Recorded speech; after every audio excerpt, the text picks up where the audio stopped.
Good morning student. शुरू करते हैं आज की क्लास।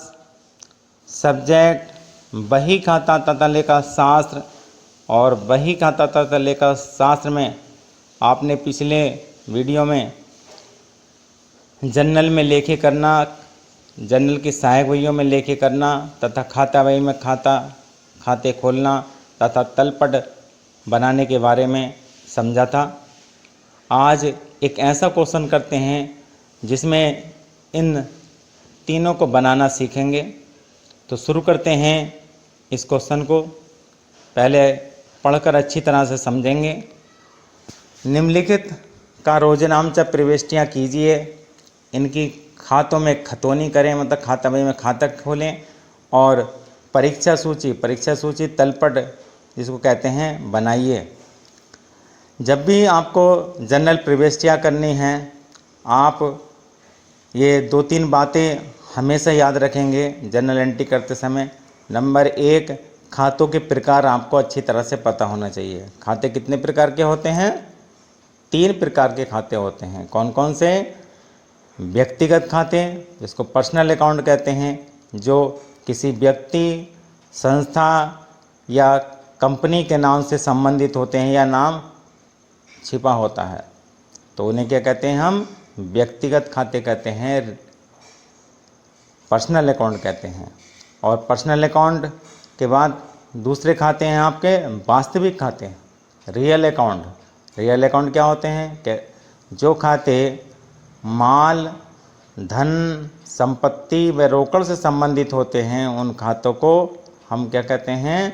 वास्तविक खाते, रियल खाते कहते हैं, रियल अकाउंट कहते हैं। और तीसरे हैं नाम मात्र खाते, नॉमिनल अकाउंट। ये कौन से खाते होते हैं? वह खाते जो आय व्यय से संबंधित होते हैं, जो खर्चों से संबंधित होते हैं, जो आमदनियों से संबंधित होते हैं, जो हानि और लाभ से संबंधित होते हैं, उन खातों को क्या कहते हैं? हम नाम मात्र के नॉमिनल अकाउंट कहते हैं। अब दूसरी बात ये ध्यान में रखनी है कि इन खातों में क्या नियम लगते हैं, लेखे करने के क्या नियम हैं। तो पर्सनल अकाउंट में क्या नियम लगते हैं? Debit the receiver, credit the giver. जो पाने वाला है उसको ऋणी करते हैं और जो देने वाला है उसको धनी करते हैं।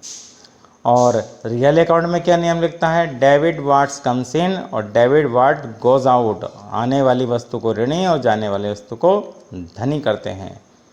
और नॉमिनल में क्या नियम लगता है? Debit the all expenses and losses and credit all income and profit. सभी खर्चे व हानियों को डेबिट करते हैं, ऋणी करते हैं, तथा सभी आय व लाभ को धनी करते हैं। तो ये खातों के प्रकार, खातों के नियम आपको हमेशा याद रखने हैं जनरल प्रविष्टियाँ करते समय। दूसरा एक ध्यान ये रखेंगे, जब भी जनरल प्रविष्टियाँ करेंगे तो जो भी ट्रांजैक्शन आप पढ़ेंगे उसमें कम से कम सबसे पहले 2 खातों के नाम आपको पहचानने हैं। कम से कम कितने खाते होंगे? 2, और 2 से अधिक भी हो सकते हैं एक लेन देन में, लेकिन कम से कम 2 खाते होने ज़रूरी होंगे। अनिवार्य रूप से 2 खाते होंगे और 2 से अधिक भी हो सकते हैं। अब उसमें ये देखना है, ये खाता पहले नाम पहचानेंगे और फिर देखेंगे किस प्रकार का खाता है और इसमें कौन सा खाता डेबिट होगा, कौन सा खाता क्रेडिट होगा, ये नियम के आधार पर देखेंगे। तो शुरू करते हैं इस क्वेश्चन को। नगद व्यापार शुरू किया, तो आप पहचानिए इसमें कौन कौन से खाते हैं। नगद व्यापार शुरू किया में कौन कौन से खाते होंगे? कैश अकाउंट होगा और कैपिटल अकाउंट होगा, क्योंकि जब भी जो मालिक होता है व्यवसाय का, वो व्यवसाय में धन लगाता है या व्यवसाय में शुरू करने में नगद लगाता है, तो उसको क्या कहते हैं? हम कैपिटल कहते हैं, पूंजी कहते हैं। और अब निजी प्रयोग के लिए अगर वो खर्चे निकालता है, निजी प्रयोग के लिए, अपने खर्च के लिए अगर वो व्यवसाय से पैसा या माल निकालता है, तो उसके लिए कौन सा खाता खोला जाता है? आहरण खाता, ड्राइंग अकाउंट। हाँ, समझ लीजिए इस बात को। पुस्तकों में मालिक का नाम नहीं लिखा जाता और मालिक तो पैसे लगाएगा, व्यवसाय उसी वही शुरू करेगा। जब मालिक व्यवसाय में धन लगाता है, नगद रूप में लगाता है या माल के रूप में लगाता है, तो उसे क्या कहते हैं? पूंजी कहते हैं। ठीक है। और अगर वो निजी प्रयोग के लिए माल निकालता है या व्यवसाय से पैसा निकालता है, तो उसके लिए कौन सा खाता खोला जाता है? आहरण खाता खोला जाता है, ड्राइंग अकाउंट खोला जाता है। ठीक है। क्योंकि ये खातों में मालिक का नाम नहीं लिखा जाता, और ये दोनों अकाउंट क्या हैं? व्यक्तिगत खाते हैं, क्योंकि इसमें मालिक का नाम छुपा है। ठीक। अब इसमें कैश अकाउंट हो गया, कैपिटल अकाउंट हो गया। कैश अकाउंट डेबिट होगा और कैपिटल अकाउंट आपका क्रेडिट होगा, क्योंकि कैपिटल अकाउंट पर्सनल है और ये गिवर अकाउंट हो गया, और गिवर क्या होता है? क्रेडिट होता है। तो कैश अकाउंट या to capital account being business started 45,000। इसी तारीख में बैंक में नगद जमा किया, तो बैंक में जब नगद जमा आप करेंगे तो बैंक अकाउंट हो जाएगा और कैश अकाउंट हो जाएगा। और बैंक अकाउंट यहाँ डेबिट होगा, कैश क्रेडिट होगा, तो बैंक अकाउंट या to cash account being cash deposit. क्योंकि जब भी आप बैंक में खाता खोलेंगे या बैंक में जमा करेंगे तो bank account debit to cash account entry होगी, क्योंकि बैंक क्या है? पर्सनल अकाउंट है, इसमें किसी बैंक का नाम छुपा है, स्टेट बैंक का नाम या बैंक ऑफ बड़ौदा का नाम या कि पंजाब नेशनल बैंक का नाम, किसी बैंक का नाम है, किसी बैंक में तो खाता होगा। तो ये बैंक का मतलब किसी बैंक का नाम। बैंक क्या है? पर्सनल अकाउंट है। तो bank account debit to cash being cash deposit 25,000। उसके बाद माल नगद क्रय किया, परचेज अकाउंट हो गया और कैश अकाउंट हो गया, तो purchase account debit to cash है। तीसरी तारीख में चेक द्वारा फर्नीचर खरीदा। जब भी संपत्ति खरीदते हैं तो संपत्ति का नाम लिखते हैं, परचेज अकाउंट नहीं लिखते, ध्यान में रखेंगे, क्योंकि माल के लिए लिखते हैं। माल क्या होता है? जिसका हम व्यवसाय करते हैं, व्यापार करते हैं। ठीक है। और ये फर्नीचर खरीदा है तो फर्नीचर अकाउंट डीआर। अब ये चेक द्वारा खरीदा तो बैंक पेमेंट करे तो अब टू बैंक लिखेंगे, कैश नहीं लिखेंगे, बैंक लिखेंगे। जब भी हम चेक द्वारा कोई भी संपत्ति खरीदते हैं तो टू बैंक लिखते हैं या बैंक द्वारा भुगतान करते हैं। ठीक है। तो furniture account DR to bank being furniture purchased. नगद माल बेचा, cash account DR to sales, cash account DR to sales being goods sold. तो यहाँ नगद माल बेच दिया। अरविंद को माल बेचा, भैया अरविंद अकाउंट हो गया, सेल्स अकाउंट हो गया, तो Arvind account DR to sales being goods sold. Amrit को से माल खरीदा, या परचेज अकाउंट हो गया, अमृत अकाउंट हो गया, तो परचेज अकाउंट डीआर टू अमृत, क्योंकि अमृत देने वाला गिवर है, परचेज आपके पास माल आया है, तो purchase account DR to Amrit being goods purchased. Amrit को माल वापस किया। जब आप माल खरीदा हुआ वापस करते हैं, क्रय किया हुआ माल वापस करते हैं तो उसे क्रय वापसी कहते हैं, परचेज रिटर्न कहते हैं। तो अमृत डीआर टू परचेज रिटर्न। और 15 तारीख में अरविंद के द्वारा माल वापस आया, अरविंद को माल बेचा था, उसने माल वापस किया है, तो ये क्या हो गया? आपका सेल्स रिटर्न हो गया। जब बिका हुआ माल वापस आता है तो उसे कहते हैं सेल्स रिटर्न, और अरविंद अकाउंट हो गया।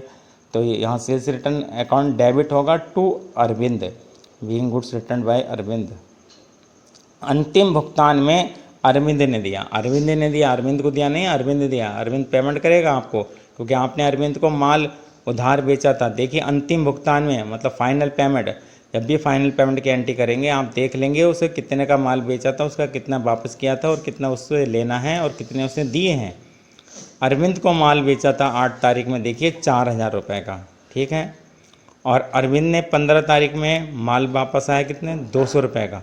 तो 3,800 रुपये हमें अरविंद से लेने थे, लेकिन अरविंद ने कितने दिए हैं? 3,760 रुपये। तो अब ये 40 रुपये कहाँ गए? तो 40 रुपये की क्या हो गई? डिस्काउंट हो गई। क्या हो गई? डिस्काउंट। समझे? अब ये डिस्काउंट छिपी हुई है इसमें। तो अब यहाँ 3 अकाउंट होंगे। कौन कौन से अकाउंट होंगे? अरविंद अकाउंट, कैश अकाउंट और डिस्काउंट अकाउंट। ठीक है, क्योंकि डिस्काउंट इसमें छिपी है। तो यहाँ 3 अकाउंट हो गए। अब आपको कौन सा खाता डेबिट होगा? अरविंद ने दिए हैं तो आपके पास कैश है, अरविंद देने वाला है, गिवर है, तो अरविंद तो क्रेडिट होना है। तो cash account debit, discount account debit, क्योंकि डिस्काउंट डेबिट कैश के साथ ही डिस्काउंट होता है, और वैसे भी यहाँ डिस्काउंट आपने दिया है तो खर्चा है, खर्चे इसके होते हैं डेबिट होते हैं। तो cash account debit, discount account debit to Arvind being amount received या कैश रिसीव्ड। कैश में लिख देंगे 3,760 रुपये, डिस्काउंट में 40 रुपये और अरविंद में 3,800 रुपये। समझ में आ गया। अगला दिया है 21 में, निजी उपयोग हेतु बैंक से निकाले। निजी बैंक से अब निकाले हैं, लेकिन वो पर्सनल यूज़ के लिए निकाले हैं। पर्सनल यूज़ के लिए कौन सा खाता खोलते हैं? मालिक का नाम का खाता होगा तो ड्राइंग अकाउंट। जब भी मालिक अपने निजी प्रयोग के लिए बैंक से निकालता है या नगद रूप में व्यवसाय से निकालता है या माल निकालता है तो उसके लिए कौन सा खाता होता है? Drawing account.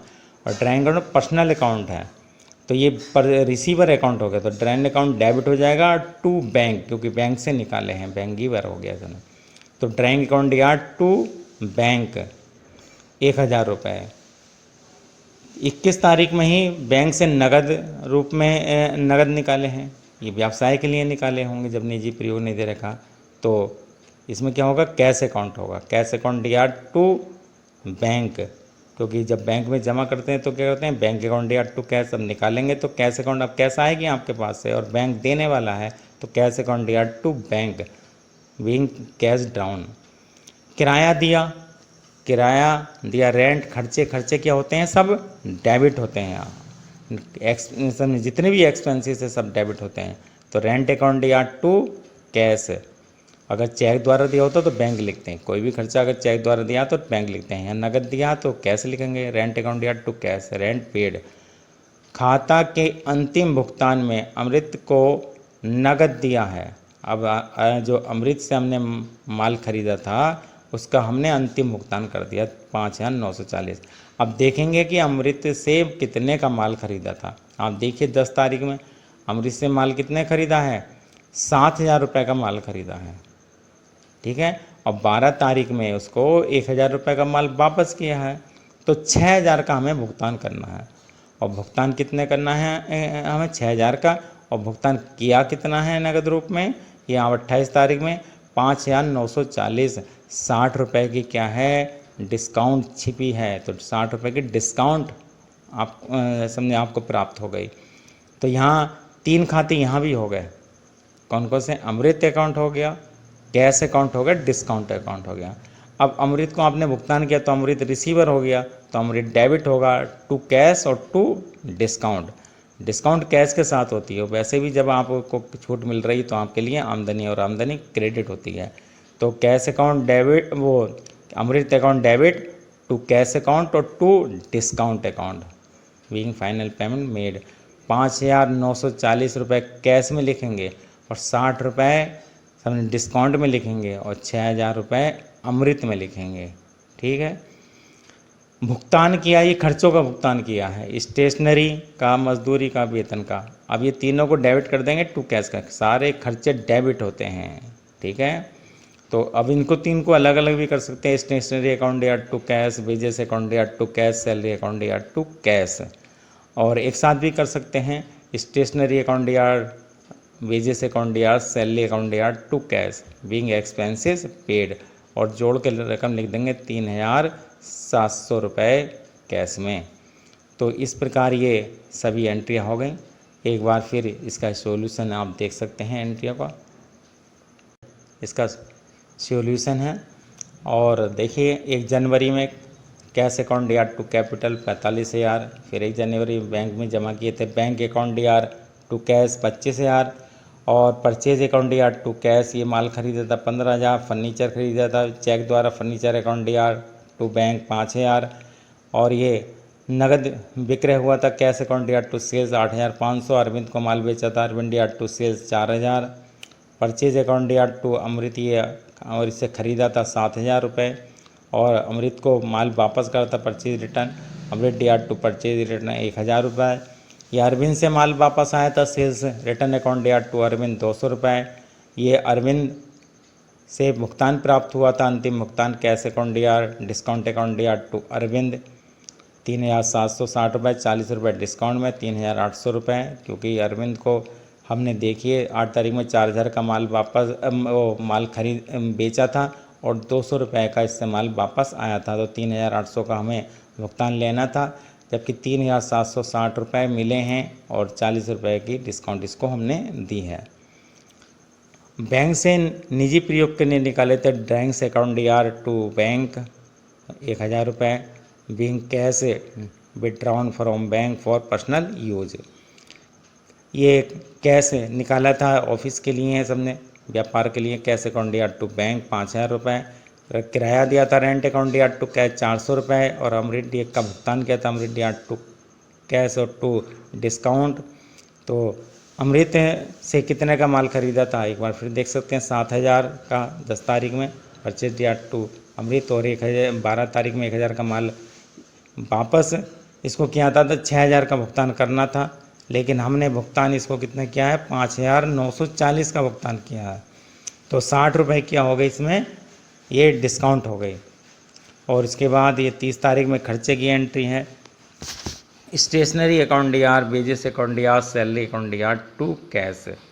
ठीक, ये सभी ये अलग अलग भी एंट्री कर सकते थे, ये तीन हो गई, stationery DR to cash, wages DR to cash, salary DR to cash, और एक साथ भी हम कर सकते हैं क्योंकि सेम डेट है इसकी और सभी खर्चे हैं, तो इसलिए इसको एक साथ करने में भी कोई बुराई नहीं है।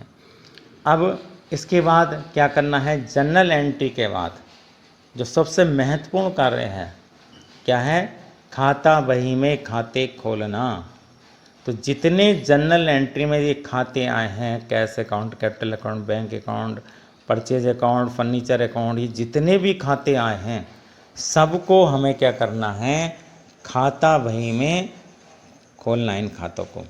ठीक है, तो खाते खोलने के क्या नियम हैं, खाता बही के दो पक्ष होते हैं, डेबिट पक्ष और क्रेडिट पक्ष। ठीक, डेबिट पक्ष में 2 करके लिखा जाता है और क्रेडिट पक्ष में बाई करके लिखा जाता है। जिस खाते को खोलते हैं उसका नाम ऊपर लिख देते हैं। ठीक, अब उस खाते का उसमें अंदर नाम नहीं आएगा। कैसे पोस्टिंग करते हैं, पोस्टिंग का क्या रूल है, उस खाते को, जिस खाते को हम खोल रहे हैं उस खाते को देखते हैं कि वो डेबिट हुआ है या क्रेडिट हुआ है। अगर डेबिट हुआ है तो डेबिट पक्ष में लिख देंगे जिस खाते से वो डेबिट हुआ है और जितनी रकम से डेबिट हुआ है। ठीक, अगर वो खाता क्रेडिट हुआ है तो क्रेडिट में लिख देंगे उस खाते का नाम जिससे वो क्रेडिट हुआ है और जितनी रकम से क्रेडिट हुआ है। ठीक, तो क्या करना है, हमें जो भी खाता खोलेंगे इन सभी एंट्रियों में उस खाते को देखेंगे और ये देखेंगे वो खाता अगर डेबिट हुआ है तो डेबिट पक्ष में उस खाते का नाम लिखेंगे जिससे वो डेबिट हुआ है और जितनी रकम से डेबिट हुआ है उतनी रकम लिखेंगे। अगर वो खाता क्रेडिट हुआ है तो क्रेडिट पक्ष में लिखेंगे और उतनी रकम लिखेंगे जितनी रकम से वो क्रेडिट हुआ है। ठीक है, तो देखिए पहले बनाते हैं कैश अकाउंट। तो कैश अकाउंट क्या हुआ है, यहाँ डेबिट हुआ है, तो डेबिट हुआ तो डेबिट पक्ष में लिखेंगे टू कैपिटल अकाउंट, कितने से डेबिट हुआ, 45,000 रुपये। यहाँ कैश अकाउंट क्या हुआ है, यहाँ क्रेडिट हुआ है, वह तो क्रेडिट के में पक्ष में लिख देंगे, क्या लिखेंगे, बाई बैंक, क्योंकि क्रेडिट में बाई बैंक कोई जिस उस खाते का नाम लिखते हैं जिससे वो डेबिट या क्रेडिट हुआ है। ठीक है, उस खाते का नहीं लिखेंगे जिसका जो खाता खोल रहे हैं, उसको देखना है और दूसरे खाते का नाम लिखना है, डेबिट या क्रेडिट हुआ है। ठीक है, तो यहाँ क्रेडिट हुआ है तो बाई बैंक लिख देंगे 25,000 रुपये। यहाँ फिर कैश क्या हुआ है, आप देखिए यहाँ क्रेडिट हुआ है तो बाई परचेज लिख देंगे इसमें 15,000 रुपये, समझे। तो उसके बाद आप देखिए कैश यहाँ 5 तारीख में क्या हुआ है, कैश, समझे, कैश डेबिट हुआ है तो डेबिट पक्ष में लिख देंगे टू सेल्स 8,500 रुपये। और देखिए कैश का आया, कैश ही आया है कैश अकाउंट और DR discount account DR to Arvind. अब यहाँ आप कैश का डिस्काउंट से मतलब नहीं है, कैश का अरविंद से मतलब है, क्योंकि डिस्काउंट तो खुद डेबिट हुआ है।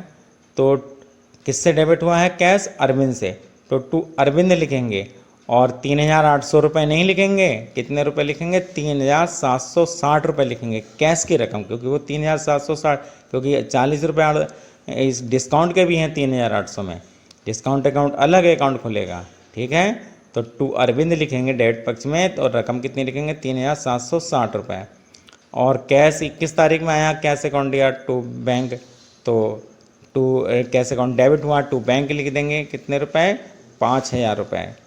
इसके बाद रेंट अकाउंट या टू कैश क्रेडिट हुआ है तो बाई रेंट लिख देंगे 400 रुपये। इसके बाद कैश यहाँ फिर क्या हुआ है, ये कैश क्रेडिट हुआ है और किससे हुआ, अमृत से हुआ है, डिस्काउंट से मतलब नहीं है, तो अमृत लिख देंगे बाई अमृत और रकम कितने लिखेंगे 5,940। 6,000 रुपये नहीं लिखेंगे, 5,940 रुपये लिखेंगे, ये ध्यान में रखेंगे, ठीक है।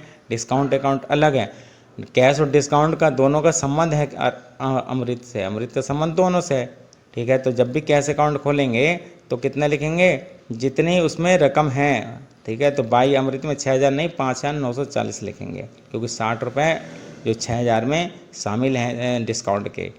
इसके बाद स्टेशनरी वेजेस और सैलरी है तो ये कैश क्रेडिट हुआ तो बाई में लिख देंगे by stationery by wages by salary, ये 200, 1,000 और 2,500 रुपये, और इस प्रकार ये कैश अकाउंट बन जाएगा। टोटल कर लेंगे, बैलेंस निकाल देंगे। आप देख सकते हैं ये कैश अकाउंट आपका बन गया। ये कैश अकाउंट जितनी बार भी डेबिट हुआ है उसको टू में लिखा है और जितनी बार क्रेडिट हुआ है उसको बाई में लिखा है, जिस अकाउंट से वो क्रेडिट हुआ है, ठीक है। और रकम जितनी कैश में लिखी हुई है उतनी रकम लिखी जाएगी। एक बार फिर समझ लीजिए कैसे बनता है। जो अकाउंट आप बनाते हैं उसका नाम लिख देते हैं, date particular JF journal folio जो जनरल का प्रश्न संख्या वो, और अमाउंट डेट पर्टिकुलर जेएफ और अमाउंट, ये क्रेडिट साइड है और ये डेबिट साइड है। डेबिट साइड में जो भी लिखना है टू करके लिखना है, क्रेडिट साइड में जो भी लिखना है बाई करके लिखना है। और खाते खोलने का क्या हमने बताया था, सभी खाते खुलेंगे, ठीक है, जितने भी खाते जनरल एंट्री में आए हैं। कैश अकाउंट खोल रहे हैं तो कैश अकाउंट हमने ऊपर लिख दिया उसका नाम, ठीक, उसका नाम हमने ऊपर लिख दिया है। अब यहाँ कैश का नाम नहीं आएगा, क्या होता है, हमने कैश का नाम नहीं आएगा। फिर और देखेंगे कैश अकाउंट डेबिट हुआ है तो डेबिट पक्ष में लिखेंगे जितनी रकम से डेबिट हुआ है, जिस खाते से डेबिट हुआ है, ठीक है। तो यहाँ ये आप देख सकते हैं 4 बार कैश अकाउंट डेबिट हुआ है और इन खातों से हुआ है, कैपिटल से, सेल्स से, अरविंद से और बैंक से, और जितनी रकम से वो डेबिट हुआ है। इधर ये क्रेडिट हुआ है बैंक से, परचेज से, रेंट से, अमृत से, स्टेशनरी से, वेजेस से, सैलरी से, ठीक। इसको हमने क्रेडिट पक्ष में लिख दिया है और जितनी रकम से ये क्रेडिट हुआ है, ठीक। उसके बाद हम टोटल कर लेंगे और टोटल डेबिट पक्ष का टोटल ज़्यादा है तो ये बैलेंस आपका आ गया बाई बैलेंस CD 12,220 रुपये, ठीक है। क्रेडिट का अगर ये बैलेंस आपका, ये कौन सा बैलेंस कहलाएगा, ये डेबिट बैलेंस कहलाएगा, क्योंकि ये जिसका टोटल ज़्यादा होता है उसी का बैलेंस होता है। तो बाई बैलेंस CD 12,220। अब अगले महीने जब शुरू करेंगे तो इसे डेबिट पक्ष में लिखेंगे टू बैलेंस BD। तो ये कौन सा बैलेंस है, ये बैलेंस डेबिट बैलेंस कहलाएगा। डेबिट बैलेंस क्यों कहलाएगा, क्योंकि डेबिट पक्ष का योग ज़्यादा है। अगर वो क्रेडिट पक्ष में लिखा बैलेंस CD तो इसका मतलब वो क्रेडिट बैलेंस नहीं है, वो क्या है, डेबिट बैलेंस है। और डेबिट पक्ष में लिखा है टू बैलेंस CD तो वो क्या है, क्रेडिट बैलेंस है, ठीक है। तो ध्यान में रखेंगे कि कौन सा बैलेंस आपका है ये, ठीक है। इसके बाद कैपिटल अकाउंट एक बार ही आया है हमने, तो हम कैश अकाउंट या टू कैपिटल, तो कैपिटल अकाउंट क्रेडिट हुआ बाई कैश लिख दिया है। आप देख सकते हैं पहली एंट्री में तो हमने बाई कैश लिख दिया और कैपिटल अकाउंट कहीं नहीं आया। तो जब कहीं नहीं आया तो बाई कैश और टोटल कर देंगे, तो ये टोटल क्रेडिट का ज़्यादा है तो टू बैलेंस CD। अब ये बैलेंस कौन सा है, ये बैलेंस डेबिट नहीं है, क्रेडिट है। अब जब अगले माह करें लिखेंगे इसको तो बाई बैलेंस BD करके लिख लेंगे। इसी प्रकार बैंक अकाउंट बन जाएगा, purchase account, furniture account, sales account, Arvind account, और ये सभी खाते खोलने हैं total. Amrit account, purchase return account, sales return account, discount account. Discount account 2 हैं, एक डिस्काउंट रिसीव्ड भी है, डिस्काउंट अलाउड भी है। तो डिस्काउंट अलग अलग भी खोल सकते हैं, एक साथ भी खोल सकते हैं। जैसे इसमें तो एक साथ ही खोला है तो जो जहाँ जहाँ डिस्काउंट आई है वो लिख दी है, और ये बैलेंस इसका आ गया है 20 रुपये का बैलेंस आ गया है। ये क्रेडिट का डेबिट में जो क्रेडिट बैलेंस है ये, ठीक है। और drawing account, rent account, stationery account, wages account, salary account, ये सब अकाउंट खुल गए आपके। और उसके बाद आप क्या करेंगे, खाता बही के बाद क्या बनाया जाता है, तलपट बनाया जाता है।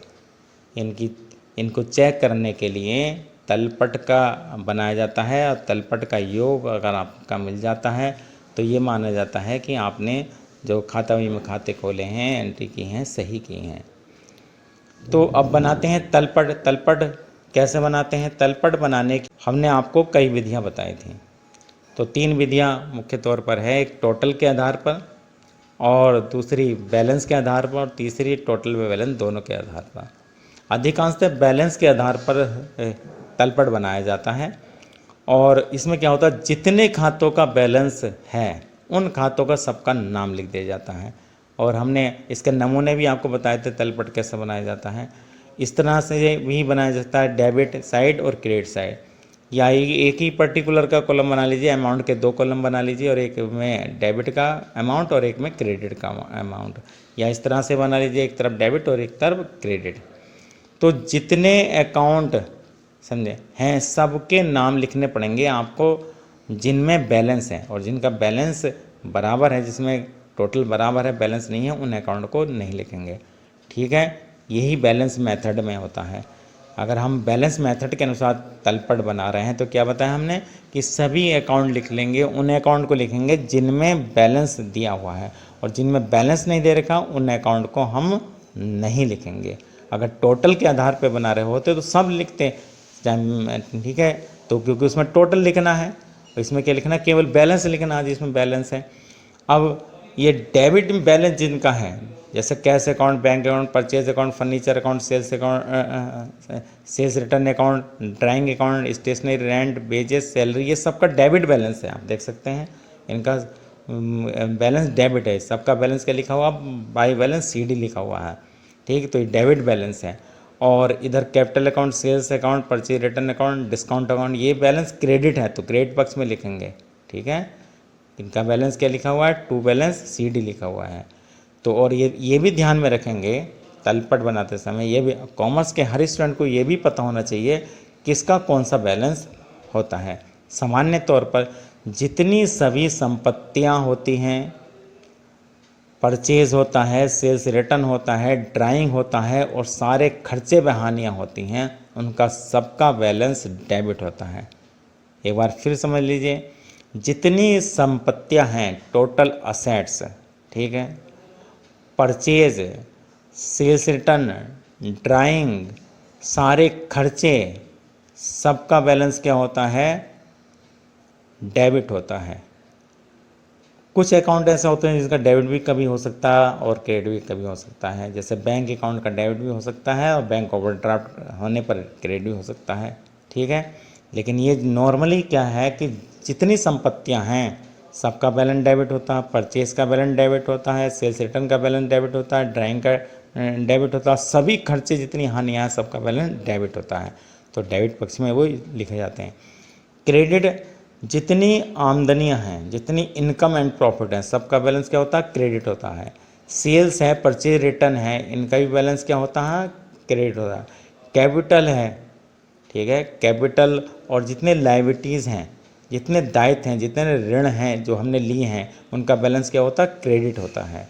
ठीक है, तो इस प्रकार ये आपको ध्यान में रखना है, और इस प्रकार ये प्यारे बच्चों क्वेश्चन कंप्लीट हो जाता है। तीनों को आपने इस क्वेश्चन में सीख लिया, किस प्रकार जनरल एंट्री की जाती हैं, किस प्रकार खाते खोले जाते हैं, किस प्रकार तलपट बनाया जाता है। अगर कोई बात आपकी समझ में नहीं आई है तो आप कमेंट में लिख सकते हैं, और हम आपकी हर समस्या का समाधान करने की पूरी कोशिश करेंगे। धन्यवाद।